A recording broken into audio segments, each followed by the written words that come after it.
अस्सलाम वालेकुम everyone, I hope you all are doing well. Previous video में मैंने 2 मैथमेटिकल वेज बताए थे जिसमें हमने एक एडिशन प्रॉपर्टी देखी थी और सेकेंडली हमने रॉन्सकियन मेथड देखा था। और आज जो करने जा रहे हैं वो वेक्टर्स के लिए स्केलर प्रोडक्ट का मेथड है और उसके अलावा एक इंटेग्रल मेथड है जो कि फंक्शंस के लिए, सॉल्यूशंस के लिए वाइडली यूज़ किया जाता है। तो सबसे पहले वेक्टर्स के लिए देखें तो ऑर्थोगोनैलिटी मैंने स्टार्टिंग वीडियो में बताया था कि ऑर्थोगोनल वेक्टर्स हमें पहले ही पता चल जाता है कि टू वेक्टर्स के दरमियान का एंगल 90 डिग्री का है। तो if the theta is 90 degree, least angle हम कह सकते हैं कि लीस्ट अगर एंगल 90 डिग्री है, इसके ऑड इंटेग्रल मल्टीपल्स जिन्हें हम कह सकते हैं, अगर इसे मैं π/2 की फॉर्म में लिखूं तो अगर ये π/2 है तो इसके ऑड इंटेग्रल मल्टीपल जो हैं वो इस तरह के बनेंगे हमारे पास 5π/2 and up to so on. अगर इवन करेंगे तो ये फिर परपेंडिकुलर नहीं रहते, वो फिर 2π एंगल आ जाता है, ये 0 डिग्री एंगल्स आ जाते हैं, पाई एंगल आ जाता है, तो वो परपेंडिकुलर के लिए नहीं होता, वो पैरेलल या एंटी पैरेलल के लिए इस्तेमाल किया जाता है। तो अगर टू वेक्टर्स के दरमियान एंगल थीटा 90 डिग्री है तो अगर हम स्केलर प्रोडक्ट देखें कि 90 डिग्री एंगल होने पे स्केलर प्रोडक्ट क्या आएगा, तो स्केलर प्रोडक्ट हम जानते हैं कि अगर एक वेक्टर ए है दूसरा वेक्टर बी है तो इसका स्केलर प्रोडक्ट एक इस तरह से भी फाइंड किया जाता है, एक इस तरह से फाइंड किया जाता है, या फिर दूसरी तरह हम कंपोनेंट टू कंपोनेंट मल्टीप्लाई कर रहे होते हैं करस्पॉन्डिंग कंपोनेंट्स को। तो फर्स्ट ये मेथड देखते हैं। तो इसमें ए बी कॉज अगर देखें 90 डिग्री है तो कॉज 90 डिग्री या फिर इसका कोई भी ऑड इंटेग्रल मल्टीपल हो तो वो हमेशा ज़ीरो होता है। तो ज़ीरो टाइम्स ये ए और बी के मैग्नीट्यूड का प्रोडक्ट है जो कि मल्टीप्लाई हो रहा है ज़ीरो से, तो ज़ीरो के साथ कोई भी चीज़ मल्टीप्लाई हो तो वो ज़ीरो बन जाती है। तो इट मीन्स के यहाँ पे स्केलर प्रोडक्ट ऑर्थोगोनल वेक्टर्स के लिए या परपेंडिकुलर वेक्टर्स के लिए या लीनियरली इंडिपेंडेंट वेक्टर्स के लिए ज़ीरो आता है। तो ये एक हमारे पास वे आ जाता है वेक्टर्स के लिए फाइंड आउट करने के लिए कि ऑर्थोगोनल वेक्टर्स कैसे हो सकते हैं। अगर वो उनका डॉट प्रोडक्ट ज़ीरो आता है तो आपके पास वो वेक्टर्स ऑर्थोगोनल होंगे या लीनियरली इंडिपेंडेंट होंगे। अब इस चीज़ को हम एक्सटेंड करने जा रहे हैं और इसको हम इक्विवेलेंटली लिखने जा रहे हैं फॉर फंक्शंस, तो ताकि फंक्शंस के लिए भी कोई मेथड डिवाइस कर लिया जा सके, वो बेचारे भी हैं। तो ए डॉट बी, एक तो हमने इस तरह की प्रोडक्ट देखा और दूसरा कंपोनेंट वाइज मल्टीप्लिकेशन होती है। फॉर एग्जांपल ए में ले लेती हूँ कि वो ए1 ई1 हैट है, ई1 हैट कोई भी यूनिट वेक्टर है, ठीक है। तो A2 E2 hat, A1 A2 magnitudes हैं और in the direction E1 unit vector, तो ये ए2 है इन द डायरेक्शन ई2 और ये सारे के सारे मल्टीप्लाई हो रहे हैं और let's say N number of components इसके मौजूद हैं। अब डिपेंड करता है कि आप कौन सी वेक्टर स्पेस ले रहे हैं। कभी कभी आप nth वेक्टर्स भी ले लेते होते हैं और मैक्सिमम जो हमारा कार्टेशियन कोऑर्डिनेट है उसमें तो 3 होते हैं, लेकिन इसे जनरलाइज लिखने के लिए जनरली क्या क्या हो सकता है तो उसके लिए मैं लिख रही हूँ जनरल केस के लिए। तो ये b1 e1 hat, b2 e3 है और sorry e2 hat, b3 e3 hat up to so on B N E N है। तो अब मैं इसका डॉट प्रोडक्ट लेना चाहूँ तो वो क्या आ जाएगा, वो आ जाएगा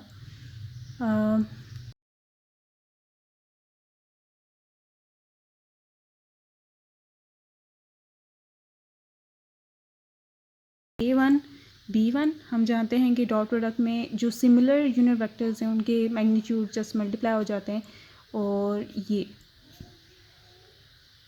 A3 B3 plus up to so on plus AN BN। तो अब मैं इसे समेशन टर्म में भी लिख सकती हूँ, इसे हम समेशन टर्म में भी लिख सकते हैं कि अगर summation is running from n is equals to 1 to let's say n तक ही जा रहा है वो, तो 1 to n ये रन कर रही है, हम देख रहे हैं 1 to n ये जा रहा है और ये AN BN है। अब AN क्या है, AN बिलोंग करता है A वेक्टर से, कोई भी AN उसका मैग्नीट्यूड हो सकता है जिसका करस्पॉन्डिंग कोई E1 या जिसका करस्पॉन्डिंग कोई EN यूनिट वेक्टर होगा। इसी तरह BN बिलोंग करता है B से। अब डॉट प्रोडक्ट में क्या होता है कि जिन वो पार्ट ऑफ A वेक्टर जिनका n सेम है और जिसका n सेम है B के साथ, वो दोनों का प्रोडक्ट और सारी वो टर्म जिनमें वो n सेम है उन सब का मतलब ऐड कर देना कि यहाँ पे n a सेम है दोनों का 1 1, तो इन दोनों को product plus n same product, n same 3 3 है यहाँ पे product plus up to so on product.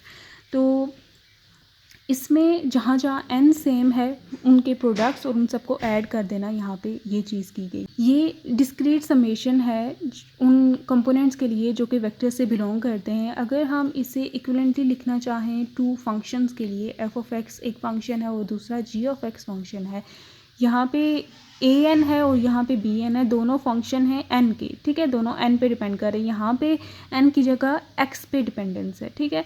तो इसके इक्विवेलेंट लिखना चाहें तो क्या होगा, यहाँ पे जिनमें n सेम है वो प्रोडक्ट, ठीक है, ये x सेम है जिनमें इन दोनों का प्रोडक्ट, जैसे ये किया था, ठीक है। ये a और b की रिप्रेजेंटेशन है an bn directly into scalar product, ठीक है। स्केलर प्रोडक्ट में हमेशा इनके रिप्रेजेंटेटिव an एंड bn आएंगे और जिनमें n सेम है उनका प्रोडक्ट। यहाँ पे g ऑफ x है और f ऑफ x है, इन दोनों को प्रोडक्ट ले लिया इक्विवेलेंटली लाइक दैट। और क्योंकि फंक्शंस होते हैं नॉर्मली कंटिन्यूस इन नेचर होते हैं, अगर आपके पास डिस्क्रीट फंक्शंस है, अगर उन्होंने बोला है कि ये डिफाइंड है for x is equals to 1 2 and 3, तो सिंपली आप इसे समेशन की फॉर्म में लिखेंगे फ्रॉम 1 इज इक्वल्स 1 to 3, ठीक है। अगर उन्होंने डोमेन ही डिस्क्रीट बता दिए, लेकिन नॉर्मली फंक्शंस होते हैं कंटिन्यूस इन नेचर और उनके लिए फिर ये वाली समेशन एक्सप्रेस की जाएगी ऐसे, और जिस इंटरवल में उन्हें बताया जाएगा कि आप चेकआउट करना चाहते हैं कि इनकी ऑर्थोगोनैलिटी है क्या है, तो वो इंटरवल a to b और इंटीग्रेशन dx, क्योंकि इंटीग्रेशन हमेशा इस तरह और ये एज अ होल आती है, ठीक है, और ये दोनों को प्रोडक्ट एंड dx और a to b में। तो this is the condition, this is the equivalent scalar product representation for functions f of x and g of x। आप टू फंक्शंस का देखना चाह रहे हैं कि वो ऑर्थोगोनल हैं या नहीं, तो स्केलर प्रोडक्ट की ये इक्विवेलेंट रिप्रेजेंटेशन है इन इंटीग्रेशन फॉर्म। स्केलर प्रोडक्ट में आप उनके कंपोनेंट जो कि सिमिलर वैल्यू ऑफ n रखते हैं, ठीक है, या सिमिलर यूनिट वेक्टर्स रखते हैं, उनका प्रोडक्ट फाइंड करते हो, उन सबको सम अप कर देते हो। यहाँ पे सिमिलर वैल्यू ऑफ x होगी, उनका प्रोडक्ट और उन सबको ऐड करना है। जैसे अब ये क्योंकि कंटिन्यूस है, मैं इतनी सारी वैल्यूज़ तो लिखने से रही, तो मैं अगर डिस्क्रीट की एग्जांपल से बताना चाहिए, ऐसा होगा कि f ऑफ 1 g ऑफ 1 जैसे यहाँ पे था, ठीक है, f of 1 g of 1 plus होगा f of 2 g of 2 plus f of 3 g of 3। तो अगर मैं ऑर्थोगोनैलिटी चेकआउट करना चाहती हूँ f और g की, g ऑफ x की, और इस इंटरवल पे वो डिफाइंड है, तो इस इंटरवल पे मैं चेकआउट करना चाहती हूँ कि वो है या नहीं इसमें ऑर्थोगोनल, तो उसके लिए मैं ये इक्विवेलेंट स्केलर प्रोडक्ट फाइंड करूँगी और इनका सम अगर ज़ीरो के इक्वल आता है, तो जैसे हमने देखा स्केलर प्रोडक्ट ज़ीरो है तो वो ऑर्थोगोनल होंगे, तो ये फंक्शंस ऑर्थोगोनल होंगे। अगर ये स्केलर प्रोडक्ट जो इक्विवेलेंट रिप्रेजेंटेशन है वो अगर ये ज़ीरो के इक्वल आती है तो वो ऑर्थोगोनल होंगे, अगर वो ज़ीरो के इक्वल नहीं आती तो एज ए टोटल ये तो वो ऑर्थोगोनल नहीं होंगे। तो this is the orthogonality condition for functions. Vectors के लिए आपको ऑर्थोगोनैलिटी कंडीशन पता चल गई है, वो ये है सिंपली जो स्केलर प्रोडक्ट है आप वो सिमुल्टेनियसली टू वेक्टर्स का ही ले सकते हैं। पहले आप ए और बी के दरमियान ऑर्थोगोनैलिटी चेक कर सकते हैं, और अगर एक और सी है तो बी और सी के दरमियान चेक करें, और देन ए और सी के दरमियान चेक करें। तो इस तरह का ये आप कर सकते हैं म्यूचुअली, अगर ये फिर परपेंडिकुलर हुए तो आपको पता चल जाएगा। तो this is the condition for functions. f of x और g ऑफ x, यहाँ पे आप हमेशा डिफरेंट फंक्शंस ही लेते होते हो। सिमिलर अगर फंक्शंस हैं तो एज आई टोल्ड, ये पहले भी हमने एग्जांपल्स के थ्रू देखा, similar functions are always linearly dependent और वो ऑर्थोगोनल नहीं होते। तो उनका ये इंटेग्रल अगर ये सिमिलर फंक्शन है तो कभी भी ज़ीरो के इक्वल नहीं होगा, और इसकी अगर सिमिलर फंक्शन हो तो उसका इस तरह का इंटेग्रल हम उसे पर्टिकुलरली नेम देते हैं, नॉर्म के स्क्वायर के इक्वल उसे करते हैं। तो वो भी आगे आप डेफिनेशन उसकी देखेंगे, जिसे नॉर्मैलिटी के लिए या नॉर्मलाइजेशन के लिए इस्तेमाल किया जाता है। नॉर्मलाइजेशन बहुत इंपॉर्टेंट है क्वांटम मैकेनिक्स में, प्रोबेबिलिटीज़ के लिए, या कुछ ऐसी क्वांटिटीज़ जिनको आप मैक्सिमम देना चाहते हो कि वो इतने 1 के ऊपर ना जाएं, 1 को एक्सीड ना करें, तो नॉर्मलाइजेशन उनकी की जाती है। तो इसको यूज़ करते हैं हम, नॉर्मलाइजेशन कंडीशन को भी डिराइव करते हैं। और इनकी नॉर्मलाइजेशन हमेशा और इस ऑर्थोगोनैलिटी को हमेशा इंटरवल के अक्रॉस से देखा जाता है, क्योंकि फंक्शंस क्योंकि वो वेरिएबल इन एक्स होते हैं और उनकी डोमेन को डिफ़ाइन करना होता है कि आप किस डोमेन में उनके लिए ये बात कर रहे हो। तो डोमेन को स्पेसिफाई करना बहुत इंपॉर्टेंट होता है कि वो इस डोमेन में ऑर्थोगोनल हैं। फॉर एग्जांपल जैसे sin x फंक्शन है और sin 2x फंक्शन है, ये दोनों ऑर्थोगोनल हैं in the interval which is equal to their period या फिर पीरियड का कोई भी इंटेग्रल मल्टीपल। तो उसके अलावा अगर कोई आप इंटरवल लेते हो तो उस पर वो ऑर्थोगोनल नहीं होंगे। तो फंक्शंस के लिए पीरियड्स को डिफ़ाइन करना इंपॉर्टेंट होता है। तो ये कंडीशन है फॉर फंक्शंस जो कि इस डोमेन में डिफाइंड है और कंटिन्यूस भी हैं, क्योंकि इंटीग्रेशन की बात की जा रही है तो उनका कंटिन्यूस होना इंपॉर्टेंट है एफ ऑफ एक्स और जी ऑफ एक्स का इस डोमेन में। तो अगर वो इस डोमेन में इनका ये इंटेग्रल ज़ीरो के इक्वल आता है तो उन्हें ऑर्थोगोनल कहा जाएगा, अदरवाइज़ वो ऑर्थोगोनल नहीं होंगे। तो इसके अलावा अगर कुछ ऐसे फंक्शन, अगर एफ ऑफ एक्स यहाँ पे जी ऑफ एक्स की बात की जा रही है, these are two different kinds of function. Similar function के लिए क्या होगा वो हम वेरीफाई भी कर सकते हैं। सिमिलर फंक्शन के लिए हमेशा ही इंटेग्रल ज़ीरो के इक्वल नहीं होगा। वो similar functions are always linearly dependent या फिर वो ऑर्थोगोनल नहीं होते। तो अब जैसे कि लीजेंडर फंक्शंस होते हैं, लीजेंडर पोलिनोमियल्स होते हैं, पी एम ऑफ एक्स से उन्हें पी एन ऑफ एक्स से उन्हें रिप्रेजेंट किया जाता है। लीजेंडर डिफरेंशियल इक्वेशन को मैं यहाँ पे बता दूँगी कि वो कैसी होती है। तो लीजेंडर डिफरेंशियल इक्वेशन देखें तो वो ऑर्थोगोनल होते हैं। पी एन ऑफ एक्स और P M of X D X जो है वो इस कंडीशन को इन द इंटरवल -1 to 1 इस चीज़ को सेटिस्फाई करते हैं, तो वो ऑर्थोगोनल होते हैं इन द इंटरवल -1 to 1। और पी एन ऑफ एक्स और पी एम ऑफ एक्स इनका आपस में ऑर्थोगोनल होने का क्या मतलब है कि for N is equals to 1, ठीक है, P one of X solution बनता है, पोलिनोमियल बनता है, लीजेंडर पोलिनोमियल बनता है, फॉर लीजेंडर डिफरेंशियल इक्वेशन एक सोल्यूशन आता है P two of X for different N. इनमें कोई डिफरेंस नहीं होता सिवाय एन की वैल्यू के। तो इनका ऑर्थोगोनल होना इस चीज़ की निशानदेही करता है कि वैल्यू ऑफ एन के चेंज होने पे सॉल्यूशन डिफरेंट हो जाएंगे और डिफरेंट इन्फॉर्मेशन को कैरी आउट करेंगे। और एन की वैल्यू सॉल्यूशन को, लीजेंडर पोलिनोमियल को यूनिक बना देती है, ठीक है। हर एन की वैल्यू यूनिक या डिफरेंट सॉल्यूशन रिजल्ट करेगी। ऐसा नहीं होगा कि P one of X will be equals to N times P two of X. अगर ऐसा होता है तो ये लीजेंडर पोलिनोमियल सारे डिपेंडेंट बन जाएंगे। को फिर पी एन ऑफ एक्स को रिप्रेजेंट करने के लिए इतना लंबा चौड़ा फार्मूला जो हमें गिवन होता है वो ज़रूरत करने नहीं पड़ेगी, बल्कि आपने सिर्फ पी वन ऑफ एक्स को फाइंड कर लिया और वो कांस्टेंट मल्टीपल फाइंड कर लिया, जिसको मल्टीप्लाई करने के बाद for different value of N आपको P N of X at different value of N मिल जाएगा, ठीक है। तो ये चीज़ होती नहीं है, दैट्स वाई। तो इनकी ऑर्थोगोनैलिटी बताती है कि हर सॉल्यूशन यूनिक होगा और डिफरेंट स्टेट को रिप्रेजेंट करेगा। तो Legendre polynomials are orthogonal systems और ऑर्थोगोनल सॉल्यूशंस को रिजल्ट करते हैं। Two functions F of X and G of X orthogonal होंगे अगर वो इस इंटेग्रल को सेटिस्फाई करते हैं our interval A to B. तो our interval A to B वो ऑर्थोगोनल होंगे अगर इनका ये इंटेग्रल ज़ीरो के इक्वल आ जाता है। तो एज इट इज़ इस चीज़ को वो सेटिस्फाई करें तो उसे हम सिंपली कहते हैं ऑर्थोगोनल या फिर with respect to weight function 1। तो कुछ ऐसे फंक्शंस होते हैं कि जो नॉर्मली इस तरह से ऑर्थोगोनल नहीं होते, लेकिन अगर उन्हें किसी weight function R of X के साथ मल्टीप्लाई कर दिया जाए, ठीक है, वो फंक्शन इन वेरिएबल एक्स होगा जिसमें वो ओरिजिनल फंक्शंस भी वेरिएबल होंगे, ठीक है।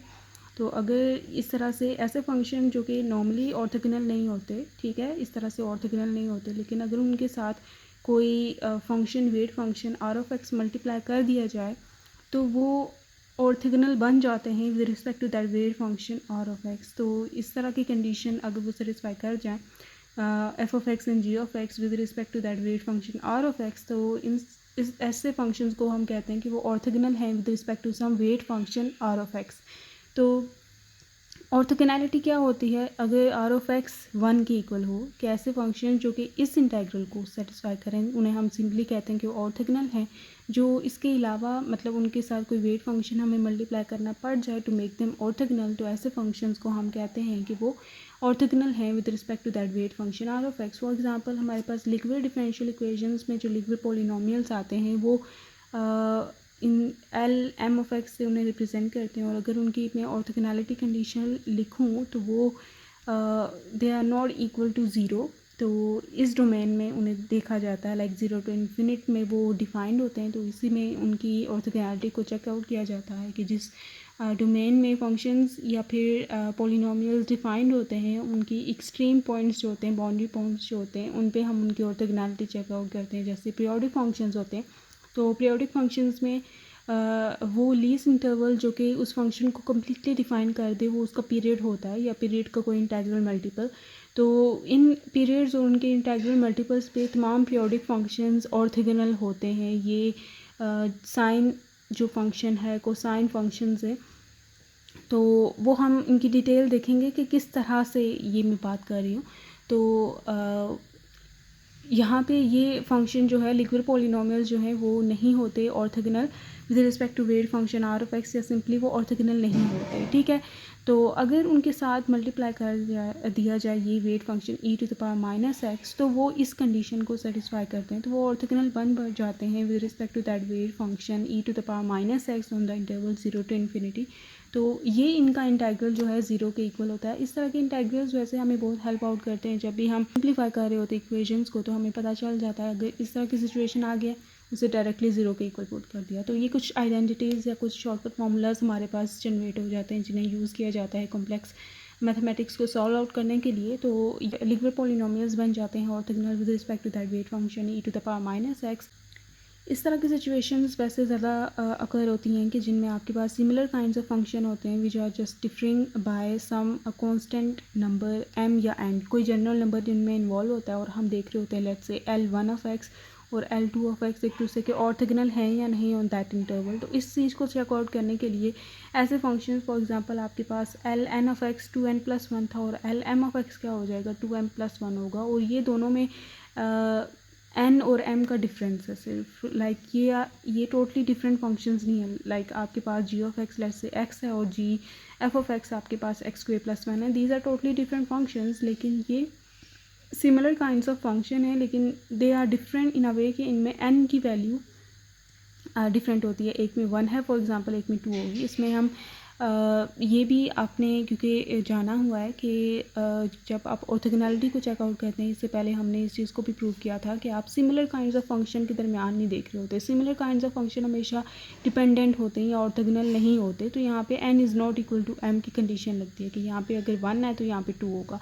इक्वल के केस में क्या होता है वो हम देखेंगे कि क्या होगा, कि इंटेग्रल किसके इक्वल होता है और उसे हम क्या नेम करते हैं स्पेशली। तो इस केस में हम अभी ऑर्थोगोनैलिटी की कंडीशन को लिख सकते हैं कि ऑर्थोगोनैलिटी इक्वल होती है। मोर जनरली वो इस चीज़ के इक्वल हम कर सकते हैं कि fm ऑफ x में यहाँ पे ले लेती हूँ, ठीक है। ये भी एक पॉसिबल उसकी रिप्रेजेंटेशन है जो ज़्यादा यूज़ होती है, इसलिए मैंने यहाँ पे लिख लिया है। तो इज इक्वल टू 0 अगर ये सेटिस्फाई कर जाती है तो वो ऑर्थोगोनल होंगे with respect to weight function r of x। और इस पूरे इंटीग्रल को हम लिखते होते हैं, ये वाला पार्टिसिपेंट पहले लिखा जाता है या ठीक है, तो ये बाद में लिखा जाता है। तो ये इसको इक्विवेलेंटली ऐसे fm of x fn of x, और यहाँ पे m है यहाँ पे n है, क्योंकि यहाँ पे m है और यहाँ दोनों फंक्शंस जिनकी ऑर्थोगोनैलिटी आप चेकआउट करना चाहते हैं इसे इस नोटेशन में लिखा जाता है। ये इक्विवेलेंट स्केलर प्रोडक्ट रिप्रेजेंटेशन है जो कि यूज़ की जाती है। और अगर r ऑफ x 1 है फिर भी आप इसे इसी तरह ही रिप्रेजेंट करते हैं।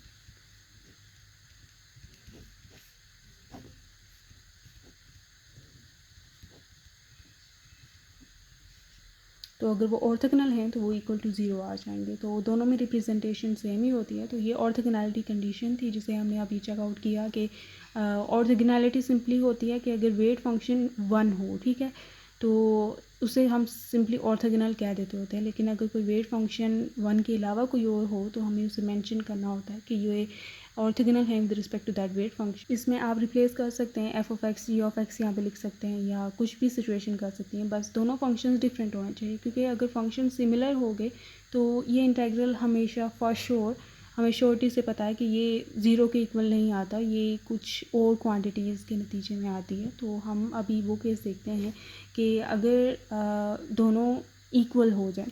अब f of x g of x में यहाँ पे नोटेशन नहीं यूज़ कर रही, ठीक है, टू मेक देम इक्वल। तो यहाँ पे जो मैं सिचुएशन यूज़ करने जा रही हूँ, यहाँ पे लेट्स से आपके पास f ऑफ x था और g ऑफ x आपके पास x² + 1 था। तो इनको आप इक्वल करके और ये वाली सिचुएशन नहीं करेंगे, बल्कि आपने यहाँ पे जो मैं कंडीशन बताने जा रही हूँ इक्वल केसेस की, वो इस तरह की होगी जिनमें m और n का डिफरेंस होगा, जैसे लेजेंडर पॉलिनोमियल्स होते हैं और lm ऑफ x और ln ऑफ x जिनमें m और n का डिफरेंस होता है, या फिर sin nx और साइन एम एक्स, इस तरह के फंक्शंस के बारे में मैं डिस्कस करने जा रही हूँ। तो इनको इक्वल कर देना मतलब sine N X N is equals to M कर देना, कि अगर यहाँ पे भी साइन एक्स है तो यहाँ पे भी साइन एक्स देख लिया, साइन 2x है तो साइन 2x, इक्वल कर देना फंक्शंस को। तो ऐसे फंक्शंस, दो फंक्शन जिनकी आप ऑर्थोगोनैलिटी पहले यहाँ पे चेकआउट कर रहे थे, कर ली जो भी था। अब हम एक डिफरेंट सिनेरियो की तरफ जा रहे हैं कि जब हम एक कंडीशन इम्पोज करना चाहते हैं कि जब ये दोनों इक्वल आप ले लें फंक्शंस, ऐसे फंक्शन जो कि डिफ़र कर रहे थे by M and N value, ठीक है, तो वो इक्वल हो जाए तो क्या हो जाएगा। इसके थ्रू हम नॉर्मलाइजेशन कंडीशन को रिड्यूस करना चाहते हैं कि यहाँ पे एफ एम ऑफ एक्स था और यहाँ एफ एन ऑफ एक्स है। तो ठीक है, अब मैं इसमें कंडीशन लगा देती हूँ for M is equals to N, for M is not equal to N, ठीक है, for M is not equal to M this integral should be equal to zero if they are orthogonal, ठीक है। अगर वो orthogonal नहीं है तो non zero आएगा या जो भी सिचुएशन आएगी। लेकिन अभी हम नॉर्मलाइजेशन कंडीशन देखने जा रहे हो। नॉर्मलाइजेशन कंडीशन हमेशा M is equals to N की सिचुएशन में देखी जाती है। तो M is equals to N कर दिया तो फिर ये दोनों वैसे सिमिलर फंक्शन ही थे लेकिन they were just differing by M N N, तो ये दोनों अब इक्वल फंक्शंस बन चुके हैं। तो नॉर्मलाइजेशन कंडीशन के लिए ए टू बी, अब यहाँ पे एफ एम ऑफ एक्स था तो यहाँ पे भी एम डाल दिया मैंने, ठीक है, या एन डाल दिया जो भी, तो ये फिर बन गया इनका स्क्वायर, मोड नहीं आता, F M square of X D X आ गया। अगर ये जो इंटेग्रल है इसे हम नेम करते हैं कि ये नॉर्म के स्क्वायर के इक्वल है, और इस चीज़ को हम पर्टिकुलरली लिखते हैं नॉर्म एज जो फंक्शन है वो ये ब्रैकेट्स और इसका स्क्वायर, दिस इज़ ये अंदर की टर्म, ये जो टर्म है पूरी इन ब्रैकेट्स के साथ ये सारी नॉर्म कहलाती है और उसका स्क्वायर हमने यहाँ पे लिखा है। तो नॉर्मलाइजेशन कंडीशन के अकॉर्डिंग फंक्शन जो है आपके, जो function F M of X था या एफ एन ऑफ एक्स था, तो वो नॉर्मलाइज तब होगा जब उसका नॉर्म जो है वो 1 के इक्वल होगा। अगर उसका नॉर्म 1 नहीं है, 1 के अलावा कुछ है, तो वो फंक्शन जो है नॉर्मलाइज नहीं होगा। तो ऐसे फंक्शंस जो नॉर्मलाइज नहीं होते, जिनका नॉर्म ये वाली क्वांटिटी, नॉर्म पहले देखते हैं होता क्या है। नॉर्म का स्क्वायर है ना ये वाला इंटेग्रल, तो हम नॉर्म अगर निकालना चाहे तो दोनों साइड पे ले लेंगे, हम स्क्वायर रूट ले लेंगे। तो अभी हम स्क्वायर रूट लेते हैं और देखते हैं कि क्या आता है नॉर्म की वैल्यू। तो नॉर्म की वैल्यू लेने के लिए स्क्वायर रूट लेते हैं और स्क्वायर रूट लेने के बाद हमें जो नॉर्म मिल जाएगा वो इक्वल हो जाएगा under root of integral A to B F M square of X D X के इक्वल हो गया ये। So this is equals to norm. तो अगर हमारे पास ऐसे फंक्शंस हैं जो कि नॉर्मलाइज नहीं हैं तो उन्हें नॉर्मलाइज बनाया जा सकता है। यही मेथड यूज़ किया जाता है वेव फंक्शंस को नॉर्मलाइज बनाने के लिए क्वांटम मैकेनिक्स में भी। तो उस फंक्शन को जब हम नॉर्म से डिवाइड कर देते हैं, F M of X for example हमारे पास फंक्शन था, उसे हम नॉर्म से डिवाइड कर देते हैं टू मेक इट नॉर्मलाइज्ड। तो नॉर्मलाइजेशन को अचीव करने के लिए आप फंक्शन को डिवाइड कर देते हैं उसके नॉर्म से। नॉर्म से डिवाइड करने के बाद वो फंक्शन अभी थोड़ा चेंज हो चुका है क्योंकि नॉर्म हमेशा एक कांस्टेंट क्वांटिटी होगी। तो नॉर्म से डिवाइड करने के बाद आपका फंक्शन नॉर्मलाइज बन जाएगा और उसे आप यूज़ कर सकते हैं आगे जो भी आपने चीज़ें करनी है। क्योंकि जब भी आप डिफरेंशियल इक्वेशंस को सॉल्व कर रहे होते हैं तो आप कुछ कांस्टेंट्स इंट्रोड्यूस आपके पास हो जाते हैं, तो उन कांस्टेंट्स को आप इन रिस्ट्रिक्शंस में लेके आते हैं कि वो नॉर्मलाइज्ड होने चाहिए। मतलब फंक्शन हमारा जो रिजल्टिंग आएगा डिफरेंशियल इक्वेशन को सॉल्व करने के बाद वो नॉर्मलाइज्ड होना चाहिए। तो नॉर्मलाइजेशन अचीव करने के लिए आप फिर उसके कांस्टेंट्स को इस कंडीशन से गुजारते हैं और उस कांस्टेंट को आप निकालते होते हैं। आपने F M of X as norm उसका निकाला और जो आपको फंक्शन गिवन है उसके नॉर्म से डिवाइड कर दिया, तो आपका फंक्शन जो है ये वाला जो आप फंक्शन बना है एज अ होल वो नॉर्मलाइज्ड फंक्शन होगा। तो इस चीज़ को इस तरह से भी अचीव किया जाता है कि हम लिख देते होते हैं कि A to B F M of square D X जो है वो 1 के इक्वल होना चाहिए, क्योंकि नॉर्म का स्क्वेयर के इक्वल ये हमने लिखा था कि ये इंटेग्रल है, तो 1 का स्क्वेयर भी तो 1 ही होता है, तो इसे 1 के इक्वल लिख दिया और फिर F M of X square इसमें यहाँ पे इसकी वैल्यूज पुट की और इक्वल टू 1 किया और इसमें हमें जो कांस्टेंट इन्वॉल्व था उसकी वैल्यू निकाल ली। तो ये भी एक तरीका है नॉर्मलाइजेशन को अचीव करने का, और वो कांस्टेंट फिर आप at the end F M of X में, क्योंकि आपने वो कांस्टेंट पहले से रखा होता है तो उसके साथ मल्टीप्लाई कर देते हैं। अगर नहीं रखा हुआ तो दिस मेथड कैन हेल्प, आप पहले खुद से ही इंट्रोड्यूस करा दो। दोनों मेथड्स ट्रू हैं और एक्यूरेट हैं इक्वली। फॉर एग्ज़ाम्पल अगर हमारे पास ये फंक्शन है साइन एन एक्स, ठीक है, तो इसका हम देखना चाहते हैं कि ये फंक्शन जो है ये नॉर्मलाइज्ड हैं या नहीं। तो इसके लिए हम सबसे पहले इनका नॉर्म फाइंड करेंगे, या फिर नॉर्म का स्क्वायर फाइंड करते हैं। तो नॉर्म का स्क्वायर फाइंड करेंगे, let this is equals to F N of X, ठीक है, ताकि नोटेशन इजी हो जाए। तो this will be equals to A to B. इससे अगर पीरियड देखते हैं इसके होल पीरियड के ऊपर, क्योंकि ये ऑर्थोगोनल बी सी पीरियड पे होती है। तो स्क्वायर ऑफ एक्स मैंने यहाँ पे लिखा है sine square of N X. तो इस इंटीग्रल को हम देखते हैं कि ये 1 के इक्वल आता है या नहीं। तो इसके लिए हम ये यूज़ करेंगे।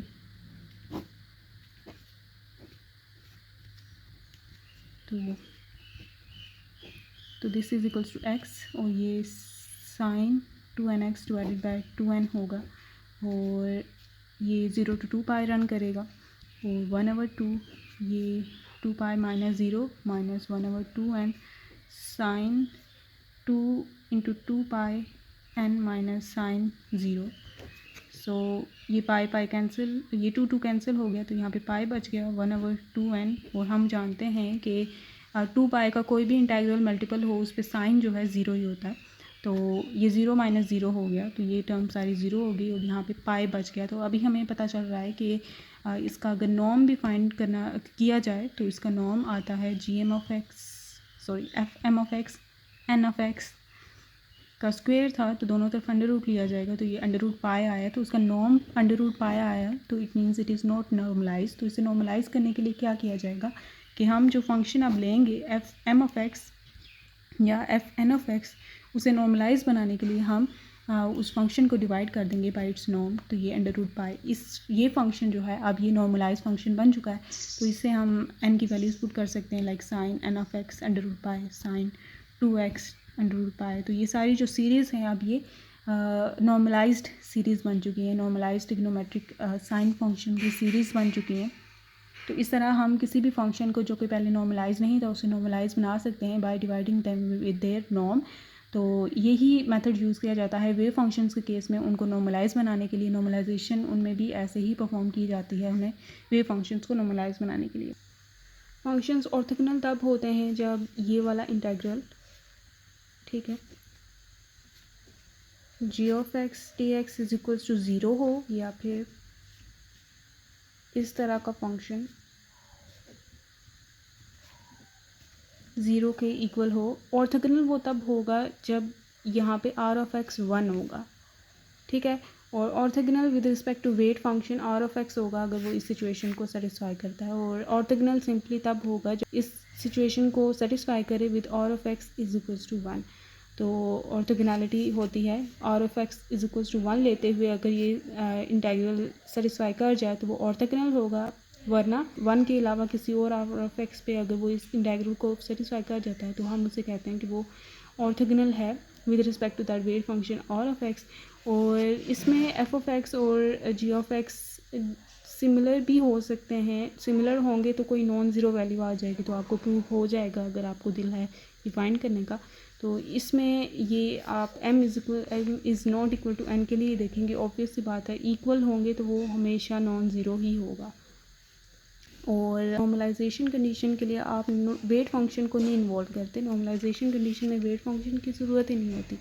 तो आप उसमें इक्वल फंक्शंस लेते हैं और दोनों को इक्वल कर देते हैं, लाइक आप a to b F M of X F N of X D X लेते हैं। तो for m is equals to n ये सिचुएशन देखी जाती है। तो ऐसे फंक्शंस के लिए ये नॉर्मलाइजेशन कंडीशन देखी जाती है which differs only by m and n sine, ठीक है, उसके अलावा वो डिफ़र नहीं कर रहे होते। और इसके अलावा अगर हम इन ऑर्थोनॉर्मल फंक्शंस की बात करें तो ऑर्थोनॉर्मल फंक्शंस ऑर्थोगोनल भी होते हैं और नॉर्मलाइज भी होते हैं। तो उनका जो ये इंटीग्रल है अगर मैं ऑर्थोनॉर्मल फंक्शंस के लिए लिखना चाहूँ स्पेसिफिकली, ठीक है। ऐसे फंक्शंस हैं जो ऑर्थोगोनल हैं। यहाँ पे ऑर्थोगोनल की बात है तो उसमें वेट फंक्शन 1 नहीं होगा, क्योंकि मैंने बताया था कि ऑर्थोगोनल आप वेट फंक्शन 1 के लिए बात करते हैं। Orthogonal with respect to weight function वो अलग फिर बात हो जाती है। तो अगर ये हमारे पास फंक्शन है which are different by m n n sine, तो वो 1 के इक्वल होगा अगर m is equal to n case है, नॉर्मलाइजेशन कंडीशन सेटिस्फाई करगी, और ज़ीरो के इक्वल होगा if m is not equals to n। तो ये वाली चीज़ ऑर्थोगोनैलिटी के लिए और ये वाली चीज़ नॉर्मलाइजेशन के लिए। अगर कोई फंक्शन इन दोनों सिचुएशंस को सेटिस्फाई करता है तो ऐसे फंक्शंस को, इस तरह की फॉर्म के फंक्शंस को हम ऑर्थोनॉर्मल फंक्शन कहते हैं। इन्हें हम क्वांटम मैकेनिक्स में बहुत ज़्यादा देखते हैं कि ऑर्थोनॉर्मल की टर्म वहाँ पे बहुत ज़्यादा यूज़ होती है। तो इस तरह से ये हमारा लेक्चर कंप्लीट होता है। इसके रिलेटेड ये वीडियो कंप्लीट होती है जो हमने ऑर्थोगोनैलिटी पे की थी। तो इसके अलावा अगर कुछ पॉइंट्स मिसिंग हुए तो वो हम फ्यूचर में किसी वीडियो में कवर अप कर लेंगे।